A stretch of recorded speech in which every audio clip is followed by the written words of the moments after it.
जी, Mehra sir का board था। जैसे ही अंदर एंट्री होती है बोलते हैं आइए बैठिए। दीपक जी सीधा बैठने का बोलते हैं। जिनको भी डर लगता है इंटरव्यू से, नो डाउट हर किसी को एंजाइटी होती है, नर्वसनेस होती है, किसी ना किसी को नहीं होती है। क्या करें? जो आपने क्या चीजें फॉलो की ताकि ये डर, एंजाइटी, नर्वसनेस खत्म हो जाए? ताकि पहले शुरुआत में ही बोला था और आपने बोला था और हम भी मानते हैं इस चीज को, कभी कभी जो ऑलरेडी सिलेक्टेड है उनका ही प्री नहीं निकल पाता होता है है ना? आपने कंटिन्यूसली मतलब नोट्सों के पीछे नहीं भाग रहे इधर कि ये नोट्स ले लो वो नोट्स ले लो, ये सारी चीजें नहीं होना चाहिए।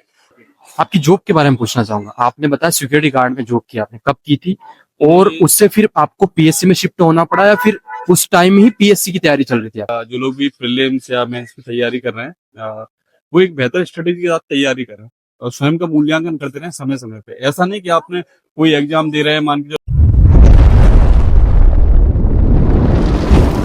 जैसा कि आपको पता है एमपीपीएससी 2023 के इंटरव्यू चल रहे हैं। सर जस्ट अभी इंटरव्यू दे के आए, इनसे जानेंगे ओवरऑल इंटरव्यू के बारे में, कैसे क्या प्रश्न हुए, सारा कुछ हम डिस्कस करने वाले हैं। अभी तक आप टेलीग्राम चैनल से नहीं जुड़े हैं और डिस्क्रिप्शन में लिंक दे रखा है, वहां से चेकआउट करिए और ज्वाइन करिए, क्योंकि जो टॉपर्स वगैरह के नोट्स हो गया, कॉपी हो गए, बहुत सारी चीजें वहाँ पे शेयर कर रही है। चलिए हम शुरुआत करते हैं बिना देरी। सबसे पहले आप अपने बारे में बता दो। जी, मैं दीपक वर्मा, मैं भिंड जिले से हूँ। आज इंटरव्यू था, सबसे पहले कल का बता दीजिए मुझे, कल का क्या था जब आज इंटरव्यू होने वाला था आपका, क्या माइंडसेट चल रहा? बात आ जाए तो मैं इस मामले में थोड़ा अच्छा हूँ, बहुत अच्छा। मैं होपलेस बहुत कम होता हूँ, नर्वस बहुत कम होता हूँ। जैसे कि कल की बात देखी जाए तो सामान्यतः जो डेली का रूटीन चल रहा था वही रूटीन था और अभी भी जैसे कि नंबर आने वाला था, अंदर पहुंचने वाला था, तब भी बिल्कुल साफ आया, कोई भी कहीं से भी 1% भी नहीं। क्या इसके पहले कोई इंटरव्यू दिया था आपने? जी, मेरा ये फर्स्ट था लेकिन मेंस मेरा छठवा था। अच्छा, मेंस छठवा था, इसके बाद पहला इंटरव्यू आपको देने का मौका मिला। काफी अंदर से अलग टाइप से फील होता होगा नहीं कि इतने मेंस देने के बाद वो तो रहता है फाइनली कि आपका आप इंटरव्यू है। निरंतर जब वो 6 मैच दे रहे हो, प्रीलिम्स कंटिन्यू क्वालिफाई हो रहा है और उसके बाद आपको मेंस के बाद साक्षात्कार तक जाने का मौका नहीं मिल रहा, तो कहीं ना कहीं लगता था कि क्या कमी है क्या नहीं है।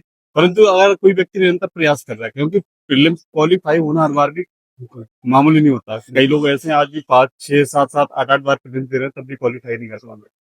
फिल्म पे अच्छी कमांड थी, मैं इसको लगता था कहीं ना कहीं थोड़ी बहुत कमियां हैं, परंतु निरंतर प्रयास करते रहे तो आज ये मौका भी मिल गया। चलिए बेस्ट विशेष कि आपका लिस्ट में नाम होगा और अच्छी रैंक के साथ होगा। शुरुआत करते हैं इंटरव्यू के बारे में। कौन सा बोर्ड था, देन कैसे प्रश्नों से शुरुआत की गई आपसे? जी, मेहरा सर का बोर्ड था। जैसे ही अंदर एंट्री होती है बोलते हैं आइए बैठिए।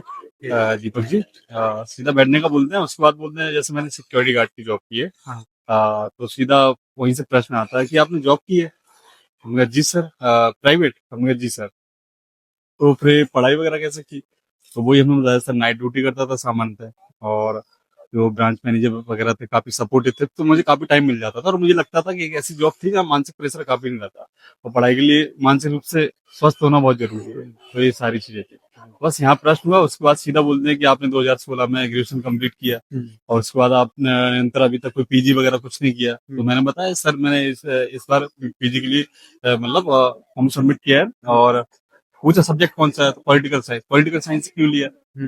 तो वो सीधा उनको बताना पड़ा कि पॉलिटिकल साइंस क्यों लिया। अच्छा है, ये सारी चीजें बस उनके ये सामान्य प्रश्न थे। उसके बाद नेक्स्ट मेंबर थे। नेक्स्ट मेंबर पहुंचने के बाद सीधा उनका मतलब हेल्थ एडमिनिस्ट्रेशन जो है भारत सरकार का और मध्य प्रदेश सरकार का, उसके संदर्भ में प्रश्न पूछे गए। तो कुछ फैक्चुअल थे तो बने नहीं, वहाँ सामान्यतः सॉरी बोलना पड़ा। और हॉबी से प्रश्न पूछे तो मेरी सिनेमा हॉबी है, तो छावा मूवी पे गए सीधा सीधा और मराठा साम्राज्य सीधा और इतिहास उस टाइम पे कैसे लिखा गया, क्या लिखा गया, आपका पॉइंट ऑफ व्यू क्या है, वो सारी चीजें तो वो पूछ ली उन्होंने। उसके बाद नेक्स्ट मेंबर होते हैं। तो नेक्स्ट मेंबर के सामान्यतः करंट से प्रश्न थे उनके, आप पेपर पढ़ के आए, क्या पढ़ा है आपने। वो सीधा सुभाष शुक्ला वाला बताया था तो उन्होंने वो पूछा सीधा उन पे, सरकार सूद पे इतना खर्च कर रही है, ठीक है। उसके पश्चात भी मतलब भारत में इतनी गरीबी है, सारी चीजें, आप इसको कैसे देखते हैं। तो वही हमने समाज कल्याण से उसको जोड़ के बताया कि शोध भी होते हैं तो समाज कल्याण से जुड़े हुए होते हैं। जैसे कि कोविड-19 जैसी महामारी देख ली जाए तो कहीं ना कहीं शोध काय के लिए किए जा रहे हैं, इसलिए किए जा रहे हैं। तो सीधा यही सामान मतलब 12 से 15 मिनट चला हुआ समथिंग। अक्सर मैंने देखा है कि यार 80% लोग सब्सक्राइब नहीं करते, वीडियो को देखने के बाद स्किप कर देते हैं। तो भाई लोग, अगर मेरा काम आपको थोड़ा सा भी पसंद आता है या थोड़ी सी भी आपको हेल्प होती है तो प्लीज़ चैनल को सब्सक्राइब करिए, क्योंकि आपको लगता है कि एक 5 से 7 मिनट का वीडियो ही है, लेकिन इसके पीछे घंटों की मेहनत होती है। ये वास्तविकता बता रहा हूँ आपको मैं। तो रिक्वेस्ट है आपसे कि अगर आपको मेरा काम ज़रा सा भी पसंद आता है, थोड़ी सी भी आपकी हेल्प होती है, तो प्लीज़ चैनल को सब्सक्राइब करें। चलिए वीडियो को कंटिन्यू करते हैं। जब नेक्स्ट मेंबर पे शिफ्ट करते हैं आपको, आप सवालों को कैसे शिफ्ट करते हो? सामान होता है जैसे कि लगता है कि हाँ बात यहाँ खत्म सब मेरा हो गया, आप पूछिए ऐसा हाँ बस मतलब ऐसा नहीं वो मतलब उनका खत्म हो गया ना तो बस ठीक है शांत हो जाते हैं, बस इशारे में ही उनका हो जाता है, मतलब उनका वो बॉन्डिंग अच्छी रहती है, उनके इशारे में काम चल जाता है उनका। उनको जरूरी नहीं लगता कि उन्हें बोलना ही पड़ेगा जैसे कि आप कुछ पूछ ऐसी चर्चा है जो आपको लगा कि यार ये तो मुझे पता ही नहीं था कि ऐसी चर्चाएं भी होती रहती है बोर्ड कि कई बोर्ड का सुनने में आता है जैसे थोड़ा डर भी जाते हैं स्टूडेंट या वो थोड़ा डांट देते हैं या कुछ भी कर देते हैं। मेरे बोर्ड में कहीं भी ऐसा कोई माहौल नहीं था, बिल्कुल सिंपल था और हंसी मजाक की बात की जाए तो वो भी नहीं था। मतलब मेहरा सर थे बिल्कुल शांत बैठे हुए थे, बिल्कुल उनकी तरफ से भी कोई चेहरे पे स्माइल भी नहीं थी बिल्कुल भी।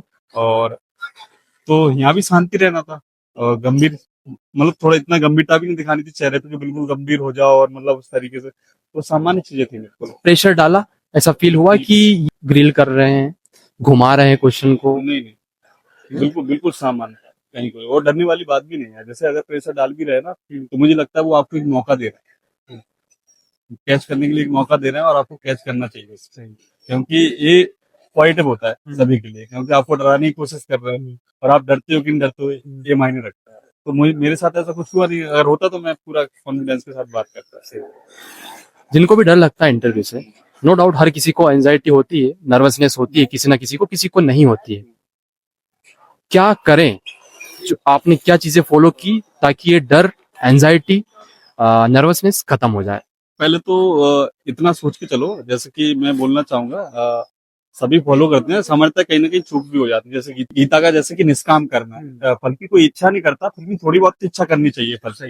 ठीक है, तो ये सोचना चाहिए कि जिस दिन सिलेक्ट होंगे तो जिस दिन पहली बार जब रिजल्ट देखेंगे और फैमिली से बात करेंगे कॉल पे, तो उस टाइम पे माहौल क्या होगा, आप एक बार ये सोच के देखिए कि भावनात्मक स्तर पे आप कहाँ होंगे।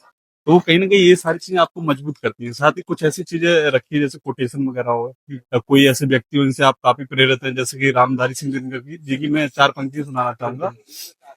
युद्ध नहीं जिनके जीवन में वे भी बड़े अभागे होंगे, या तो रण को तोड़ा होगा या फिर रण से भागे होंगे। मुझे लगता है ये 4 पंक्ति काफी मोटिवेट करती हैं लोगों को। इनके बारे में अगर थोड़ा सा बताएं मुझे तो।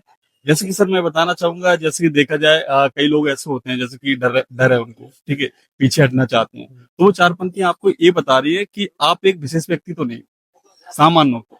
यदि आपको डर लग रहा है, आप पीछे हट रहे हो, अगर आप एक विशेष व्यक्ति हो तो आगे बढ़ो और पूरी मजबूती के साथ पढ़ो, कहीं ना कहीं आपको सफलता जरूर मिलेगी।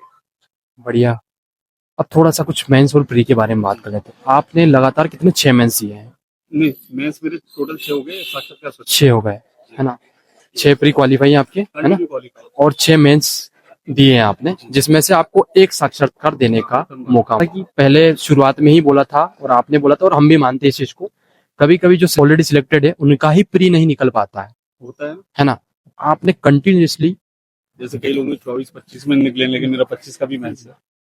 क्या ब्रह्मास्त्र मान सकता हूँ, क्या फॉलो करते हैं आप? बताना चाहूंगा पहले तो जैसे कि मटेरियल सिलेक्टेड होना चाहिए।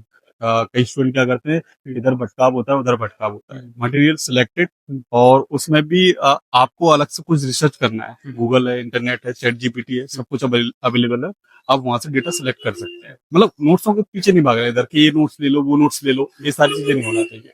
साथ ही दूसरा पॉइंट मैं ये बोलना चाहूंगा कि टारगेट सेट करके पढ़ो हमेशा।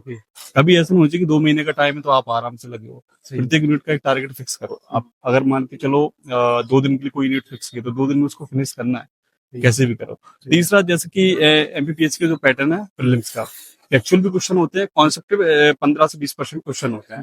तो आपको कोई भी यूनिट पढ़ रहे हो ना, उसको 2 पार्ट में डिवाइड करके पढ़ो। उसके फैक्चुअल टॉपिक अलग लो और कंटेंट फैक्चुअल अलग लो, और जो कॉन्सेप्ट वाले हैं उनको अलग लो। और जो मॉर्निंग का टाइम होता है सबसे अच्छा होता है, फैक्चुअल वाले 3 से 4 घंटे में उनको कवर करो और कॉन्सेप्ट वाले अलग करो, तो ये सबसे अच्छा तरीका होता है। आपकी जॉब के बारे में पूछना चाहूंगा। आपने बताया सिक्योरिटी गार्ड में जॉब की, आपने कब की थी और उससे फिर आपको पीएससी में शिफ्ट होना पड़ा या फिर उस टाइम ही पीएससी की तैयारी चल रही थी आप? नहीं, प्रीलिम्स मतलब पीएससी की तैयारी तो मेरी कंटिन्यू चल रही थी, और जॉब ये है कि 2022 से 24 तक मैंने की है जॉब, और बराबर में प्रयास कर ही रहा था। और साथ ही कुछ पारिवारिक समस्याएं ऐसी थी तो उनमें भी संतुलन बैठाना पड़ा, इसलिए भी थोड़ा समय लगा, क्योंकि 21, 22 ये कंटिन्यू एग्जाम थे मेंस के, और 23 तो उसके पहले मुझे 6 से 7, 8 महीने घर पे भी रहना पड़ा। और यहाँ आया जब मैं तो 7 से मतलब 10 महीने बोल सकते हो, 10 महीने के अंदर ही तीनों एग्जाम थे, तो वो भी एक 7-8 महीने अगर कोई व्यक्ति पढ़ा नहीं हो कहीं उसका इम्पैक्ट तो करता है। आप जॉब करते थे, किस टाइम करते थे? नाइट में रहता था, दिन में रहता? नाइट में रहता था। नाइट में आपको जॉब करना है, पढ़ना भी है। क्या कभी ऐसा लगा कि मैं ये चीज सही कर रहा हूँ, गलत कर रहा हूँ? हो सकता है कि मैं जॉब कर रहा हूँ, मेरा टाइम इतना इतना जा रहा है, हो सकता है मैं बेहतर तरीके से नहीं कर पाऊंगा तैयारी। अरे लगा तो कई बार है, लेकिन कुछ आपके दायित्व होते हैं। जब आप एक पद को ग्रहण करते हैं, अभी आपको कुछ ना कुछ दायित्व होते हैं, तो आप अपने निजी जीवन में भी अपने दायित्वों से पीछे नहीं हट सकते, मेरा मानना है। और एक व्यक्ति मुझे लगता है वही आगे बढ़ता है जो अपने दायित्वों में निरंतर निर्वहन करता रहता है। और साथ ही जैसे पढ़ाई की बात आए तो लगता था कई बार ऐसा कि मेरे साथ के लोग तो पढ़ने में लगे होंगे, परंतु मैं यहाँ टाइम दे रहा हूँ। तो लेकिन मुझे ये लगता था कि मैं यहाँ से जैसे फ्री होऊंगा ना, तो जो भी मुझे टाइम मिलेगा मैं उसका बेहतर तरीके से प्रबंधन करूंगा। क्या सिक्योरिटी गार्ड की जो जॉब करते थे आपके लिए मोटिवेशन था? बिल्कुल था, मोटिवेशन बिल्कुल था, क्योंकि आप जॉब कर रहे हैं साथ में अपनी पढ़ाई कर रहे हैं, वो सारी चीजें मोटिवेशन तो रहता है हमेशा। और मोटिवेशन तो आप जहाँ से ले लो वहां से मिल जाएगा, जहाँ से आपको चाहिए। अपने माता पिता से ले सकते हो, उन जितना स्ट्रगल कौन कर रहा होगा आपके लिए।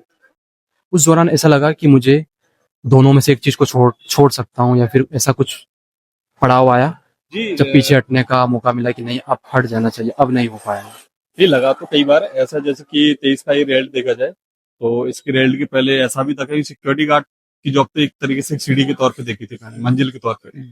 तो उस टाइम पे ऐसा लगा कई बार, जैसे उस टाइम पे 23 के रिजल्ट के पहले ये भी था, 30 दिसंबर को इसका रिजल्ट आया था 2024। तो उसके पहले ऐसा भी था कि मतलब टीचिंग वगैरह कर ली जाए, या ऑनलाइन टीचिंग वगैरह प्लेटफॉर्म ज्यादा चल रहा है इस टाइम पे, कुछ ऐसा कर लिया जाए। प्लान भी तो होना चाहिए लाइफ में, ऐसा लगा। और साथ में ये भी था कि निरंतर जब आगे मौके मिलेंगे तो वो भी करते रहेंगे, परंतु साथ ही रिजल्ट भी मिला साथ में, तो एक फिर लगा कि हाँ आगे अब रास्ता दिखा दिया है, तो अब आगे तो इस पे बढ़ो। कोई सजेशन आपका?